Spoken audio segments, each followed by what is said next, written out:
بسم اللہ الرحمن الرحیم۔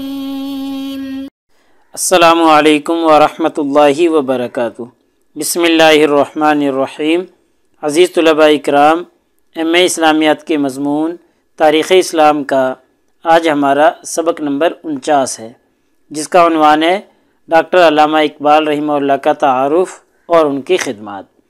تو نیا سبق شروع کرنے سے پہلے ہم گزشتہ سبق کا خلاصہ دیکھتے ہیں۔ پچھلے سبق میں ہم نے شاہ ولی اللہ رحمہ اللہ کی دینی، ملی اور اصلاحی خدمات کے حوالے سے گفتگو کی تھی۔ تو ان کی جو خدمات تھی ان کا ایک زاویہ اجتہاد اور تقلید کے حوالے سے تھا کہ اجتہاد اور تقلید میں افراط و تفریط پایا جاتا تھا، تو حضرت شاہ صاحب کی یہ خدمت رہی کہ انہوں نے اس کو اعتدال کے ساتھ قائم رکھا اور یہ جو افراط اور تفریط کا رویہ تھا اس کو ختم کیا۔ ایسے ہی شریعت اور طریقت کے حوالے سے بھی لوگ افراط و تفریط کا شکار تھے، تو حضرت شاہ صاحب نے ان کو معتدل کیا اور طریقت میں جو جو خرابیاں پائی جاتی تھی ان کی نشاندہی کی اور ان کے ازالے کی کوشش کی۔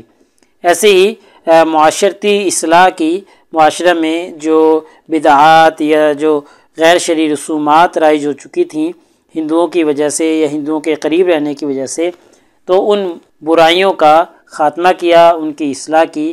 یہ ایک ان کی بہت بڑی خدمت تھی۔ ایسی ہی ان کی سیاسی خدمات ہم نے دیکھی ہیں۔ سیاسی خدمات میں مسلمانوں کی مدد کرنا، جب مراٹھوں نے مسلمانوں کے اوپر مظالم ڈھانا شروع کر دیے تو احمد شاہ ابدالی کو پنجاب پر حملہ کرنے کی دعوت دی، جس سے مراٹھوں کی طاقت ختم ہو گئی۔ تو یہ ان کی ایک سیاسی خدمت تھی۔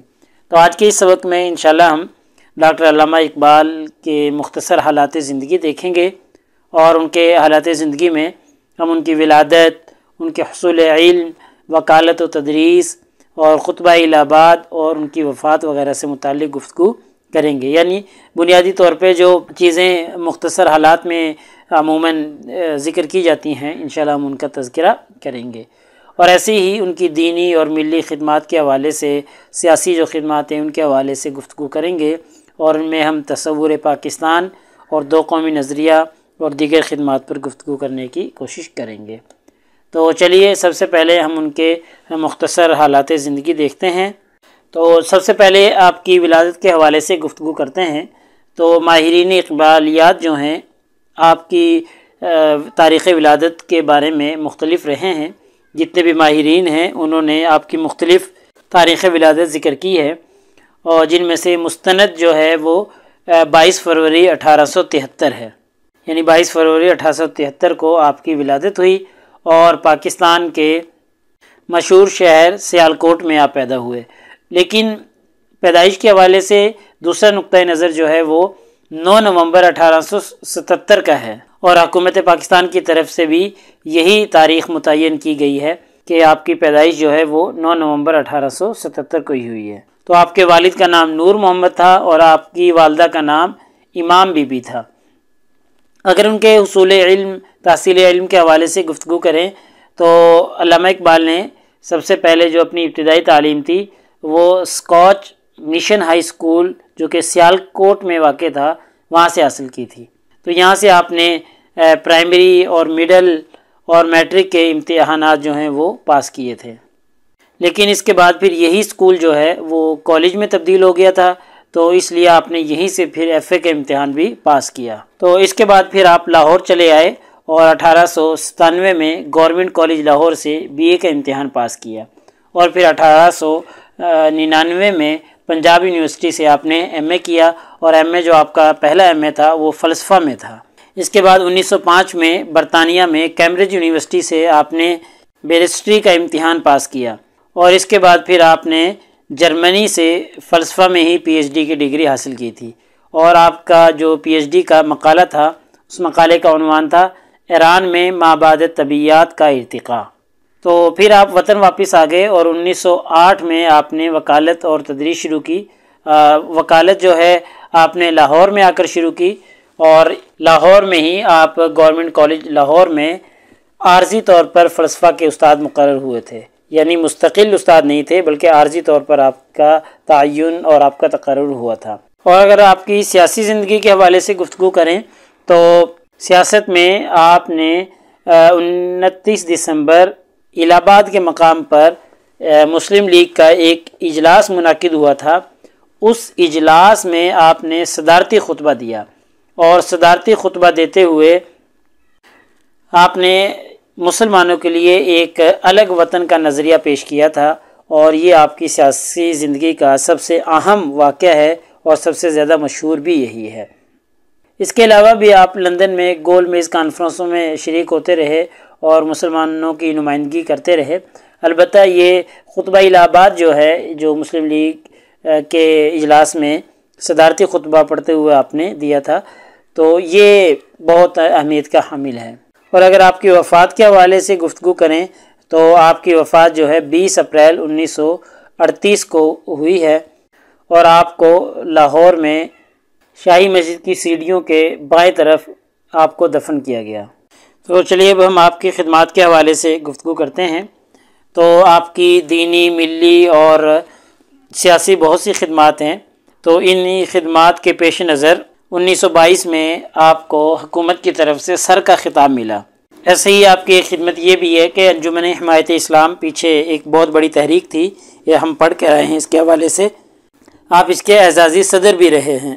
ایسے ہی آپ بطور ممتحن کے بھی کام کرتے رہے. مختلف جامعات میں، مختلف کالجز میں آپ امتحان لیتے تھے، اور کچھ اداروں کے لیے آپ تاریخ اسلام کے پرچے بھی مرتب کرتے تھے. اور بعض اوقات آپ کو زبانی امتحان لینے کے لیے مختلف شہروں میں جیسے علی گڑھ، الہ آباد اور ناگپور وغیرہ میں بھی جانا پڑتا تھا. اور ممتحن ہونے کی حیثیت سے آپ نے اپنے اٹل اصول اپنا رکھے تھے کہ عزیز سے عزیز دوست ہی کیوں نہ ہو، اس کی بھی سفارش کو قبول نہیں کرتے تھے. ایسے ہی دو قومی نظریہ، یہ بھی ڈاکٹر علامہ اقبال کی ایک اہم خدمت ہے کہ شروع میں آپ بھی ہندو اور مسلمانوں کو الگ قوم شمار نہیں کرتے تھے، دو مختلف قومیں شمار نہیں کرتے تھے، بلکہ سب کو ہندوستانی شمار کرتے تھے. لیکن جب آپ نے دیکھا کہ ہندوؤں کا جو متعصبانہ رویہ ہے یہ ختم نہیں ہو رہا، تو پھر انہوں نے یہ بات واضح کر دی کہ یہ دو الگ الگ قومیں ہیں اور دونوں کبھی بھی ایک نہیں ہو سکتی. اس طریقے سے انہوں نے اپنی شاعری کا رخ ہی بدل لیا. ایک موقع پر آپ نے اہل ہند کے ایک قوم ہونے کی نفی کرتے ہوئے فرمایا تھا کہ ایک قوم کا نظریہ بظاہر بڑا خوبصورت ہے، لیکن ہندوؤں کے رجحانات دیکھ کر کہنا پڑتا ہے کہ یہ نظریہ ناقابل قبول ہے بلکہ ناقابل حصول ہے. یعنی کبھی بھی یہ دونوں قومیں ایک نہیں بن سکتی، یہ دونوں الگ الگ قومیں ہیں. ایک مرتبہ آپ نے فرمایا کہ مسلمانوں اور دنیا کی دوسری قوموں میں اصولی فرق یہ ہے کہ قومیت کا اسلامی تصور دوسری اقوام کے تصور سے بالکل مختلف ہے. یعنی دونوں قوموں کا، یعنی جو مسلمان قوم ہے اور جو دنیا کی دوسری قومیں ہیں، ان کا جو تصور قوم ہے، قوم کی تعریف جو ہے وہی الگ الگ ہے. اس کے بعد آپ نے یہ بھی واضح کیا کہ دیگر اقوام کے تصور قومیت کے پیچھے وطنیت، رنگ و نسل، زبان یا اقتصادی اغراض ایسی چیزیں ہوا کرتی ہیں، جبکہ اسلام کے تصور قومیت کی بنیاد مذہب پر ہے. ایسے ہی خطبہ الہ آباد میں اہل ہند کے ایک قوم ہونے کی آپ نے واضح نفی کی اور فرمایا کہ ہندوستان مختلف اقوام کا وطن ہے. پہلے یہ نظریہ ان کا نہیں تھا، پہلے ایک قوم کا نظریہ تھا کہ جی ایک قوم اور سارے ہندوستانی ہیں. لیکن خطبہ الہ آباد میں انہوں نے واضح کر دیا کہ ہندوستان مختلف اقوام کا وطن ہے. ایسے ہی تصور پاکستان مسلمانوں کو دیا آپ نے، یہ بہت بڑی خدمت ہے، اور اس خدمت کی وجہ سے ہمیشہ آپ پاکستانیوں کے دل میں زندہ رہیں گے کہ آپ نے بر صغیر کے جو مسلمان تھے ان کے لیے ایک الگ وطن کا تصور دیا تھا. اور الگ وطن کا تصور ہی نہیں دیا بلکہ اس کا مطالبہ کیا اور اس کے حصول کی کوششیں کی. خطبہ الہ آباد جو کہ 1930 کو ہوا تھا، 29 دسمبر میں آپ نے فرمایا تھا کہ میں پنجاب، شمال، مغربی سرحدی صوبہ، سندھ اور بلوچستان کو ایک ریاست میں دیکھنا پسند کروں گا. حکومت خود اختیاری، خاص سلطنت برطانیہ کے ساتھ یا سلطنت برطانیہ کے بغیر ہو. مجھے ایک متحدہ شمال مغربی ہندوستانی مسلم ریاست کی تشکیل مسلمانوں کا کم از کم شمال مغربی ہندوستان کے مسلمانوں کا آخری مقدر معلوم ہوتی ہے. تو یہ انہوں نے نظریہ مسلمانوں کو دیا تھا کہ جو شمال مغربی ہندوستان ہے یہ ایک الگ وطن ہونا چاہیے جو صرف مسلمانوں کا ہونا چاہیے، اور مسلمان وہاں پر سکون اور چین کی اور اپنے مذہب کے مطابق آزادی کے ساتھ زندگی گزار سکیں. ایسے ہی اقبال نے مسلمانوں کو وحدت اسلامی کا درس دیا تھا، اور اسلام میں جو قومیت کا تصور ہے وہ ہم پیچھے پڑ چکے ہیں کہ سارے مسلمان جو ہیں، جو بھی مذہب اسلام کو قبول کرنے والے ہیں، وہ سارے بھائی بھائی ہیں، وہ سارے متحد ہیں۔ اور اقبال کا نظریہ پوری امت کا نظریہ تھا کہ پوری امت جو ہے وہ اخوت اور اتحاد کی لڑی میں پروئی ہوئی ہے۔ آپ کے اشعار سے بھی معلوم ہوتا ہے کہ آپ اہل اسلام کو اخوت کا اور اتحاد کا پیغام دیا کرتے تھے۔